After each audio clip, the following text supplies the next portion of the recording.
चलिए बेसिक्स के बाद अब हम आगे बढ़ते हैं, ठीक है। अब क्या सीखेंगे, distance between two points. Distance between two points, तो आइए इसे देखते हैं कि आखिर ये होता क्या है, इसके फार्मूले क्या है, ठीक है। तो हम क्या करते हैं, अगर मान लीजिए आपको कोई दो पॉइंट्स दिए गए हैं, एक पॉइंट मान लीजिए ए है और दूसरा पॉइंट आपको दिया गया है बी, ठीक है। अब कहा जाए कि ए और बी के बीच के दूरी क्या होगा, तो आप कैसे कैलकुलेट करेंगे, इसके विषय में सीखिए, ठीक है। तो हमने क्या किया, पहले एक्स एक्सिस और वाई एक्सिस को ड्रा कर लिया। ये हुआ वाई एक्सिस, ये रहा आपका एक्स एक्सिस। ये दोनों देखिए ओरिजिन पे कट कर रहे हैं, ये देखिए। अब हमने मान लिया कि ये जो पॉइंट्स, इस पॉइंट का कोऑर्डिनेट दिया गया है हमें x1 x1 y1, तो इसका कोऑर्डिनेट दिया है x2 y2। और देखिए इसके बीच अभी दोनों ज्वाइन कर देंगे तो ये आ जाएगा लाइन। मान लेते हैं ये पॉइंट कहां है, यहाँ, ठीक है। अब हमें क्या करना है, इस डिस्टेंस को मेजर करना है। तो हमने क्या किया कि इसके जो पॉइंट्स ये दिए गए हैं सब, हमने इनको यहां पर रिप्रेजेंट करना स्टार्ट किया।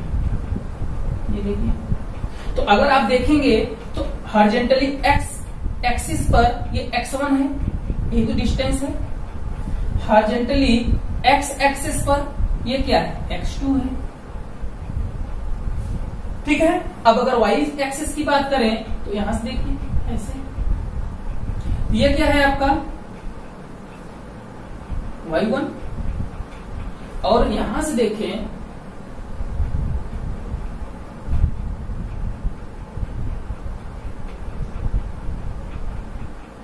ये क्या है आपका y2 डिस्टेंस। y एक्सिस पर b की डिस्टेंस कितनी है, y2। a की डिस्टेंस कितनी है, y1। और x एक्सिस पर कितना डिस्टेंस है, a का x1 और b का x2। इतनी बात समझ में आई। तो हमने क्या किया, सिर्फ एक काम किया कि पॉइंट ए से पॉइंट बी, और यहां देख लीजिए इसे हमने m नाम दे दिया, इसे n, ठीक है। अब बताइए हमने क्या किया, बी एम पर ए, पॉइंट ए से एक क्या किया, परपेंडिकुलर ड्रा कर लिया, ये देखिए। और इसे मान लेते हैं P। क्या मान लिया हमने, P। तो अब बताइए यहां से यहां तक की डिस्टेंस कितनी है, x2। यहां से यहां तक डिस्टेंस कितनी है, x1। तो ये डिस्टेंस कितनी होगी, तो अगर हम इतने में से x2 में से x1 को माइनस कर दें तो ये डिस्टेंस आ जाएगी। तो हमने इसे लिख लिया x2 माइनस x1, ठीक है। अब क्या करते हैं, ये यहां से यहां तक होगी। अब ऐसे ही हमें इसकी भी तो चाहिए लेंथ। देखिए अब हम ऐसा क्यों कर रहे हैं, ऐसा इसलिए कर रहे हैं कि जो ये ट्रायंगल बना है APB, ये राइट एंगल ट्रायंगल है, और हमें ये अगर साइड मिल जाए, ये साइड मिल जाए, तो देखिए बेस मिल गया, परपेंडिकुलर मिल गया, तो क्या हाइपोटेन्यूज नहीं कैलकुलेट कर लेंगे। तो बस इसी पर्पज से हम क्या कर रहे हैं, इसका डिस्टेंस निकाल लें। अब इसका डिस्टेंस निकाल, तो इसका डिस्टेंस क्या होगा, तो इसका डिस्टेंस होगा यहां से यहां तक देखिए कितना है y2, और यहां से यहां तक कितना है y1। तो y2 से अगर y1 माइनस कर दें तो क्या बचेगा, ये सिर्फ इतना बचेगा। और इसकी वैल्यू कितनी है, y2 माइनस y1। कोई दिक्कत, ये लेंथ समझ में आया, यहां से यहां तक ये। अब क्या करें हम, ट्रायंगल में पाइथागोरस लगा ले। तो पाइथागोरस क्या होगा, तो हमने पाइथागोरस लगाया कहां, फ्रंट ट्रायंगल क्या है हमारे पास, BPA। क्या है, BPA, ठीक है। अब हम क्या करते हैं, इसमें पाइथागोरस लगाते हैं। पाइथागोरस थ्योरम क्या करता है, पाइथागोरस थ्योरम कहता है कि हाइपोटेन्यूज, ये देखिए हाइपोटेन्यूज क्या है यहाँ आपका AB, तो AB का स्क्वायर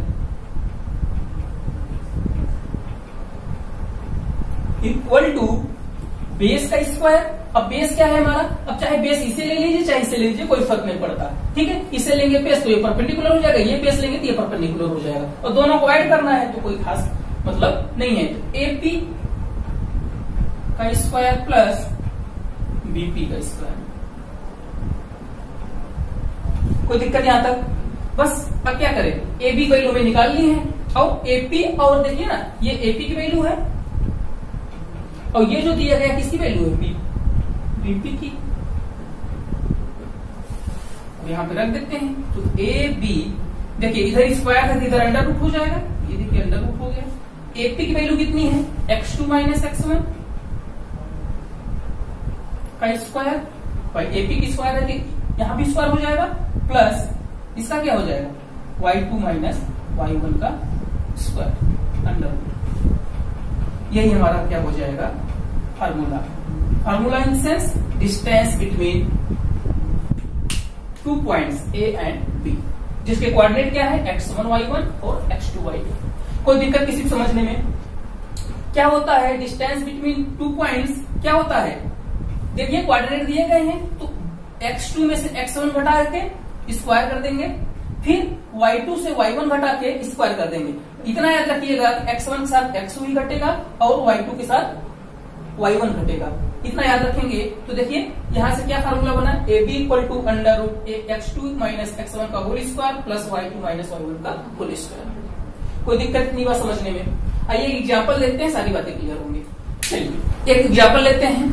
हमने कहा ठीक है, एक पॉइंट है ए जिसका कोऑर्डिनेट है, कोऑर्डिनेट किसने बताया हमने, क्या है कोऑर्डिनेट 2, -3 एंड दूसरा पॉइंट है ई और उसका कोऑर्डिनेट कितना है 3, 7। ठीक है, तो कहा जा रहा है हमसे इन दोनों पॉइंट्स के बीच का डिस्टेंस निकालिए, या ये कहे इन दोनों पॉइंट को ज्वाइंट करने पर जो साइड बन रहा है, जो लाइन बन रहा है उसका लेंथ बताइए।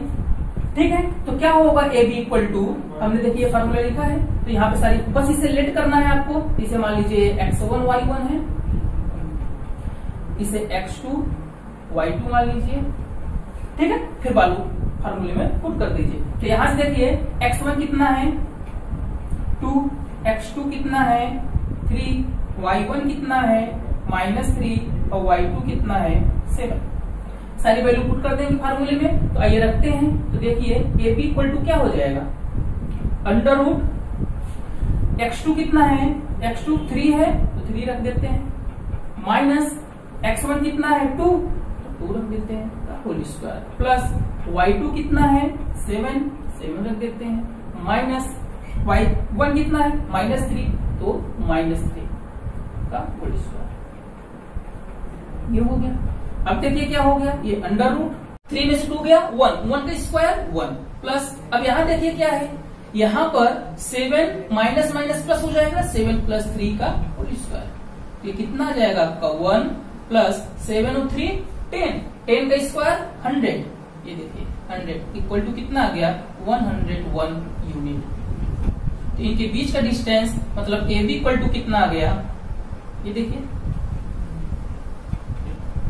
कोई दिक्कत समझने में? ये ऐसे इसी टाइप के क्वेश्चंस पूछते हैं। ठीक है,